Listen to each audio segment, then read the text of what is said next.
وَلَقَدْ اور البتہ تحقیق جاء آئے آل فرعون آل فرعون کے پاس النذر ڈراوے کذبوا انہوں نے جھٹلایا بآیاتنا ہماری آیات کو کلھا ساری کی ساری فأخذناہم تو پکڑ لیا ہم نے ان کو اخذ عزیز پکڑنا زبردست مقتدر اقتدار والے کا. تو یہاں ان تمام قوموں کے واقعات کا اختتام ہوا. 5 قوموں کا ذکر آیا جو بڑی زبردست تھیں، لیکن اللہ کا جب ان پر عذاب آیا تو وہ تہس نہس کر دیے گئے، برباد کر دیے گئے. اب آگے سے اہل مکہ کو خطاب کیا جائے گا. اکفارکم کیا کفار تمہارے خیرون بہتر ہیں من اولئکم ان لوگوں سے. اہل مکہ کو یہ کہا جا رہا ہے کہ کیا تم شان و شوکت کے اعتبار سے یا طاقت کے اعتبار سے ان قوموں سے بہتر ہو. ام لکم یا تمہارے لیے براءتن کوئی معافی ہے فی الزبر صحیفوں میں، یا تمہارے پاس کوئی آسمانی صحیفے سے نجات لکھ دی گئی ہے یا مل گئی ہے کہ پیغمبر کے انکار پر تمہیں پکڑا نہیں جائے گا. کیا تمہارے پاس آسمانی صحیفوں میں سے کوئی نجات نامہ مل گیا ہے؟ ام یقولون یا وہ کہتے ہیں نحن ہم جمیعن جماعت ہیں منتصر بدلہ لینے والے. تم کو اپنی طاقت پر بڑا زوم ہے کہ تم تو ایک جتھا ہو جو بدلہ لینے پر قادر ہے. منتصر کہتے ہیں اپنے دفاع پر قادر ہونا اور انتقام لینے پر قادر ہونا.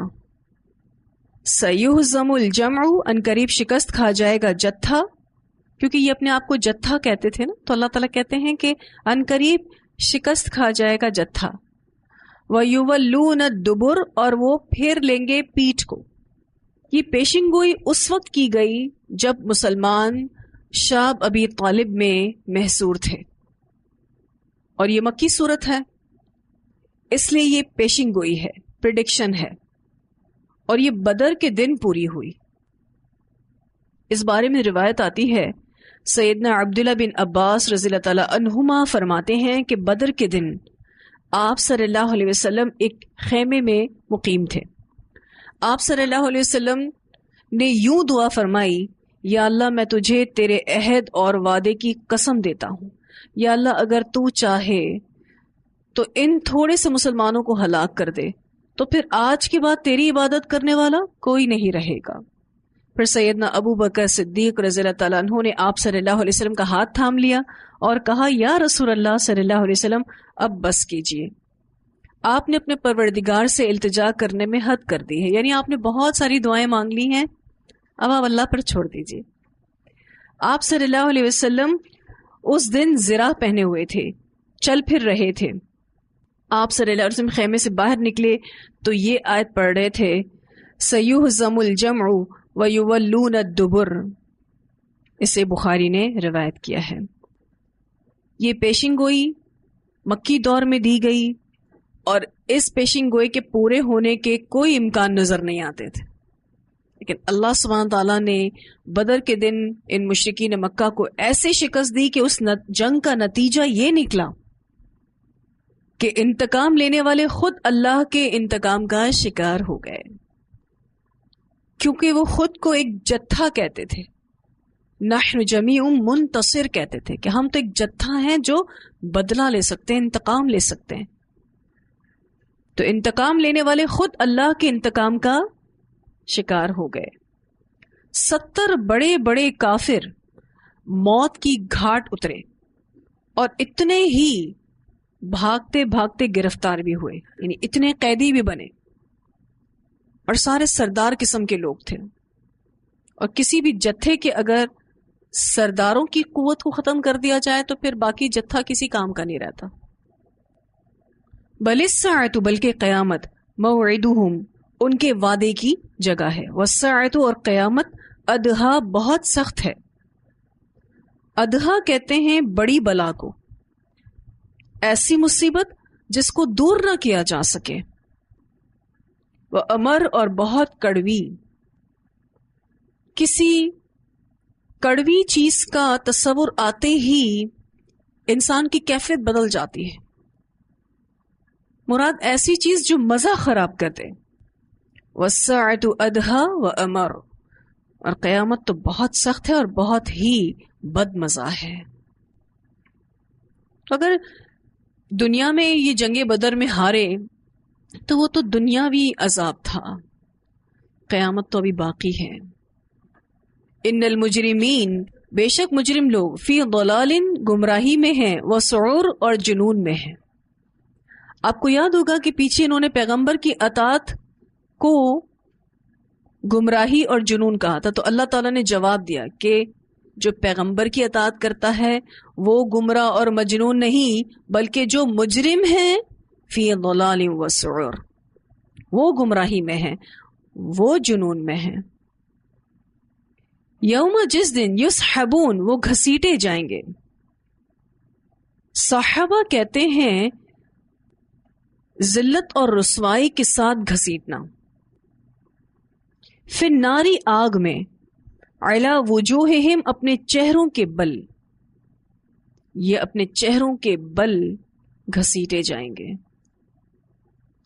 ان سے کہا جائے گا ذوقوا، چکھو، مس سقر، چھونا دوزخ کا. سقر جہنم کے ناموں میں سے ایک نام ہے. اب اپنی کرتوتوں کا مزہ چکھو. انا، بے شک ہم نے، کل شیء، ہر چیز کو، خلقناہ، بقدر، پیدا کیا ہم نے اس کو ایک اندازے کے ساتھ. اللہ تعالیٰ نے ہر چیز کو اس کی مصلیت اور اندازے کے مطابق بنایا ہے، پوری حکمت کے ساتھ بنایا ہے. اس کی مخصوص شکل ہے، مخصوص تعداد ہے، مخصوص وقت ہے. ہر چیز کو اللہ تعالیٰ نے ایک اندازے کے ساتھ پیدا کیا ہے. اسی طرح سے ہم انسانوں کو بھی ایک مخصوص وقت، ایک مخصوص شکل دے کر اس دنیا میں بھیجا گیا. ہم بھی اپنے انجام کی طرف بڑھ رہے ہیں، ہم نے بھی اپنے انجام کی طرف جانا ہے. وما امرنا، اور نہیں حکم ہمارا، الا واحدۃ، مگر ایک ہی بار، کلمح، مانند جھپکنے کے، بالبصر، نگاہ کے. انسان جتنی دیر میں آنکھ کو جھپکتا ہے اتنی دیر میں اللہ کا فیصلہ عمل میں آ جاتا ہے.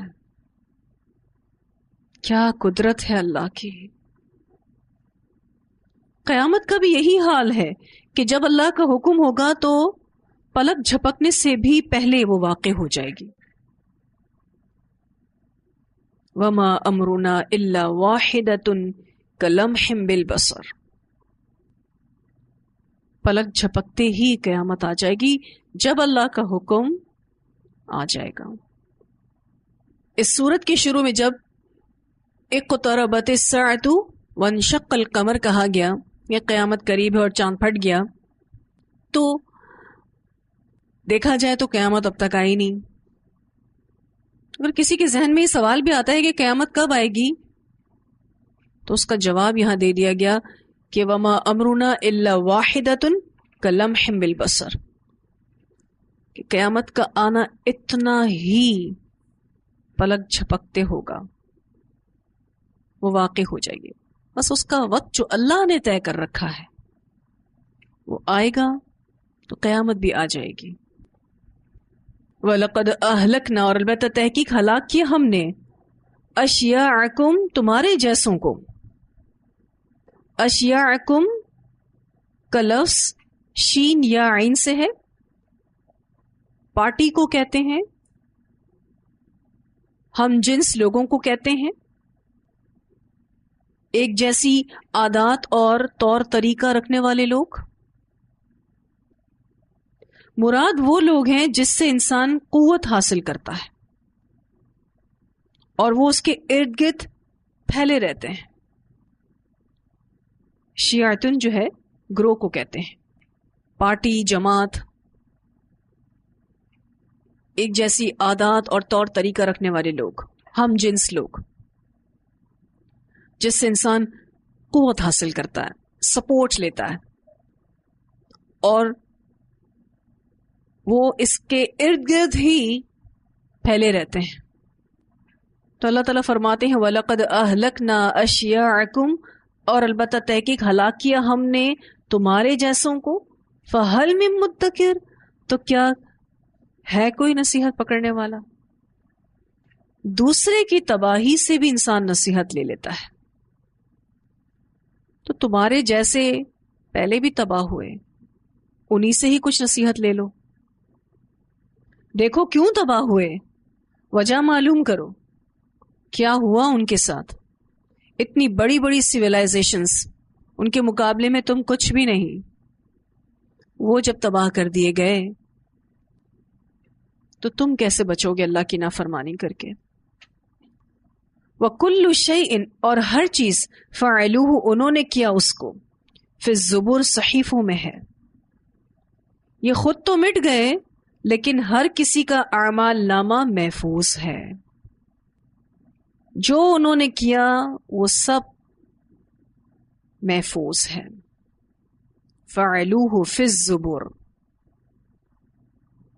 ایسا نہیں کہ اگر ان کو مٹا دیا گیا تو ان کا نام اعمال بھی مٹ گیا، وہ ابھی بھی محفوظ ہے. وَكُلُّ صَغِيرٍ، اور ہر چھوٹا، وَكَبِيرٍ، اور بڑا، مُسْتَطَرٍ، لکھا ہوا ہے. اس نام اعمال کی ڈیٹیلز بتائی جا رہی ہیں، تفصیلات بتائی جا رہی ہیں کہ اس میں ہر چھوٹی اور بڑی چیز لکھی ہوئی ہے.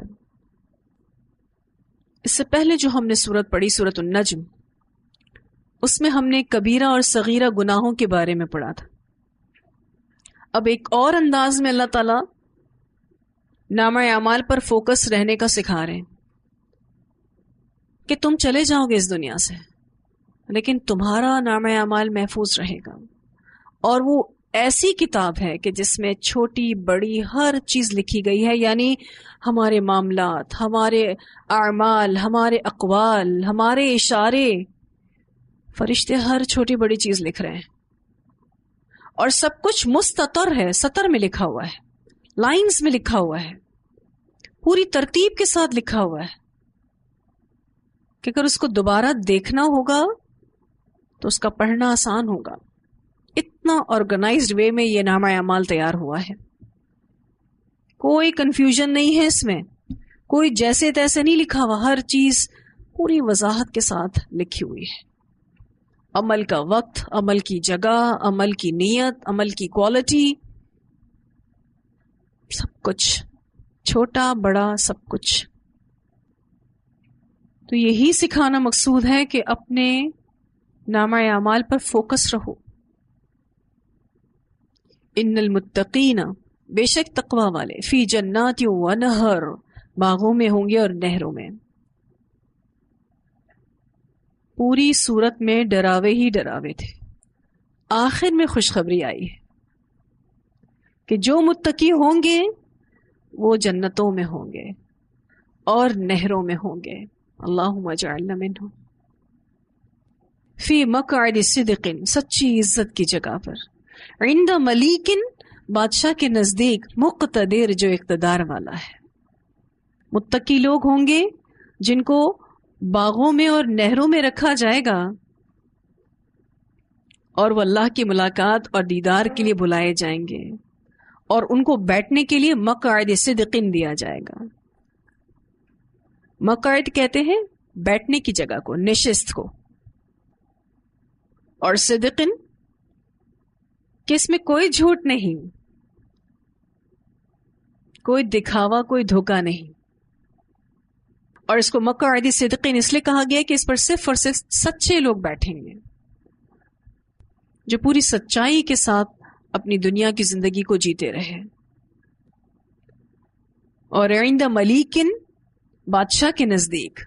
ملیک کا لفظ ملک سے زیادہ مبالغے والا ہے، اور مقتدر ایسا بادشاہ جو اقتدار والا ہے. اللہ کے ہاں ایسی خاص سٹنگز تیار کی جائیں گی متقین کے لیے، ایسی بیٹھکیں اور ایسی نشستیں لگائی جائیں گی، ان کا اپنا ایک چام اور خوبصورتی ہوگی. اور یہ بڑی سعادت کی بات ہوگی ان متقین کے لیے کہ ان کا میزبان اللہ ہوگا. امام جعفر صادق کہتے ہیں کہ اس کو مقعد صدقین اس لیے کہا جاتا ہے کہ وہاں صرف سچے لوگ ہی بیٹھ سکیں گے. اللہ ہمیں ان لوگوں میں شامل کرے. ایک دعا جو آپ نے سورہ اسراء میں پڑھی تھی، ربی ادخلنی مدخل صدق واخرجنی مخرج صدق واجعل لی من لدنک سلطانا نصیرا. اللہ سچائی کے ساتھ داخل کر، اللہ سچائی کے ساتھ نکال، کیونکہ سچائی بہت ضروری ہے. جو زندگی میں سچائی کو اپنا شعار بناتے ہیں تو ان کی یہ عزت افزائی ہوگی. خود سے سوال کرنے کی ضرورت ہے، کیا اس محفل میں ہم بیٹھ سکتے ہیں؟ کیا ہم واقعی سچے ہیں؟ رسول اللہ صلی اللہ علیہ وسلم نے فرمایا، انصاف کرنے والے روز قیامت نور کے ممبروں پر رحمان کے دائیں طرف ہوں گے، اور رحمان کے دونوں ہاتھ دائیں ہیں. اور اس سے مراد وہ لوگ ہیں جو اپنے فیصلے، اپنے اہل و عیال اور جس منصب پر وہ فائز ہوں اس میں عدل و انصاف کرنے والے ہوتے ہیں، یعنی سچے ہوتے ہیں. اسے مسلم نے روایت کیا. یعنی سچے لوگوں کا بڑا ہی مقام ہوگا. میدان محشر سے شروع ہو جائے گا. یہ میدان محشر میں ان کی پوزیشن نور کے ممبروں پر رحمان کے دائیں جانب، یعنی اللہ کے دائیں جانب. اس دنیا میں تو کوئی جھوٹے وقار حاصل کر سکتا ہے، ہاں جھوٹے امپریشنز بنا سکتا ہے اور جھوٹی شہرتیں بھی حاصل کر سکتا ہے، لیکن اللہ کے پاس یہ سب کچھ نہیں ہونے والا. اللہ تعالیٰ صرف اور صرف سچوں کو ہی عزت دے گا. اس لیے اپنے آپ سے، اپنے اللہ سے، اپنے دین سے سچا ہونے کی ضرورت ہے. اور جب یہ سچائی ہمارے اندر آ جاتی ہے نا تو جھوٹ سے ایک عجیب نفرت شروع ہو جاتی ہے. تو انسان کی زندگی سے جھوٹ جانے لگتا ہے. پھر وہ غلطی بھی کرتا ہے نا تو بھی اپنی غلطی کو قبول کر لیتا ہے، کیونکہ یہ بھی بہت مشکل سچ ہے جس کو انسان بولے کہ ہاں میں غلط ہوں. اس کرسی کا نام ہی مقعد صدقین رکھ دیا گیا ہے. مجھے بہت اچھے سے یاد ہے جب میں نے ایز اسٹوڈنٹ یہ آیات پڑھی تھی، اتنی اسٹرانگ فیلنگس تھی، اور بس دل چاہ رہا تھا کہ اللہ تعالیٰ وہاں ہمارا نام لکھ دے، کیونکہ یہ ریزرو سیٹس ہوں گی، ان پر ہر کوئی نہیں بیٹھ سکتا. لوگ آئیں گے اللہ کو دیکھنے کے لیے، دیدار کریں گے اللہ کا، لیکن سٹنگ ارینجمنٹ صرف اور صرف ان اسپیشل لوگوں کی ہوگی. جیسے کوئی چیف گیسٹ ہوتا ہے نا، جن کی مخصوص نشستیں ہوتی ہیں. اتنی اسٹرانگ فیلنگس تھی میری کہ بس مجھے ہو رہا تھا کہ اللہ تعالیٰ بس کسی طرح سے یہ والی کرسی ہمیں دے دے. پر یہ ایسے ہی نہیں ملتی. ہم دعا بھی کریں اور ساتھ ساتھ کوشش بھی کریں. اللہ سے دعا کرنے کی ضرورت ہے. اللہم اجعلنا منہم. اللہ ہمارے سارے قریبی رشتہ داروں کو، شوہر، بچے، گھر والے، سب کو اللہ تعالیٰ ان میں شامل کرے. کل مومن مسلمانوں کو اللہ اس میں شامل کرے. اور اللہ تعالیٰ نے اپنا کتنا بہترین تعارف عند ملیک مقتدر کہا. اور اس کے بعد آپ دیکھیں کتنی بہترین سورت شروع ہوگی، سورت الرحمن، کہ کون ہے وہ ملیک مقتدر اور رحمان. سبحان اللہ، اتنی پیاری یہ کمبینیشنز ہیں ان صورتوں کی کہ بندے کا کلام تو عاجز ہے اس کے سامنے. ہماری باتیں کچھ بھی نہیں اس کے سامنے. کتنا اللہ تعالیٰ نے ہمارے لیے آسان کیا اس قرآن کو سمجھنا، اس کا پڑھنا، الحمدللہ. اور اس کو پڑھ کر، سمجھ کر، عمل نہ کر کے کوئی اپنے آپ کو برباد کرے تو پھر نقصان اسی کا ہی ہے، قصور اسی کا ہی ہے. کوئی اللہ کو کلیم نہیں کر سکتا کہ اللہ تعالیٰ یہ قرآن تو اتنا مشکل تھا ہم نہیں پڑھ سکتے تھے. کوئی اللہ کو کلیم نہیں کر سکتا تھا. یہ اللہ کا کلام ہے، لیکن اللہ نے اس کو ہم سب کے لیے آسان کر دیا ہے. تو ان آیات کی تلاوت سنتے ہیں. وَلَقَدْ جَاءَ آلَ فِرْعَوْنَ النُّذُرُ كذبوا بآياتنا كلها فأخذناهم أخذ عزيز مقتدر أكفاركم خير من أولئكم أم لكم براءة في الزبر أم يقولون نحن جميع منتصر سيهزم الجمع ويولون الدبر بل الساعة موعدهم والساعة أدهى وأمر إن المجرمين في ضلال وسعر يوم يسحبون في النار على وجوههم ذوقوا مس سقر إنا كل شيء خلقناه بقدر وما أمرنا إلا واحدة كلمح بالبصر ولقد أهلكنا أشياعكم فهل من مدكر وكل شيء فعلوه في الزبر وكل صغير وكبير مستقر إن المتقين في جنات ونهر في مقعد صدق عند ملیک مقتدر. بس اللہ کی ملاقات کے لیے کتنی تیاری ہے، اس پر فوکس کرنا ہے. کتنے سال تیاری میں لگائے ہیں، سوچیں ذرا. کیونکہ جتنی بڑی یہ ملاقات ہے، جتنی آنرڈ یہ ملاقات ہے، اس کے پیچھے تیاری بھی اتنی ہی بڑی چاہیے. سچا ایمان چاہیے، ظاہر اور باطن ایک چاہیے، قول و فعل ایک چاہیے. اس کتاب کے مطابق بنیں گے تو انشاءاللہ اس ملاقات کے قابل بنیں گے. نجات کا راستہ قرآن کے ساتھ ہی ہے، اس سے مرتے دم تک جڑے رہنا ہے. اللہ ہم سب کو قرآن کے ساتھ ہماری آخری سانس تک جوڑے رکھے، اور اللہ ہمارے اعمال کی اصلاح کر دے اور ہمیں اپنی پسند کا بنا لے. تو یہاں الحمدللہ ہمارے لیسن مکمل ہوا. وآخر دعوانا الحمدللہ رب العالمین. سبحانک اللہم وبحمدک نشہد ان لا الہ الا انت نستغفرک ونتوب الیک.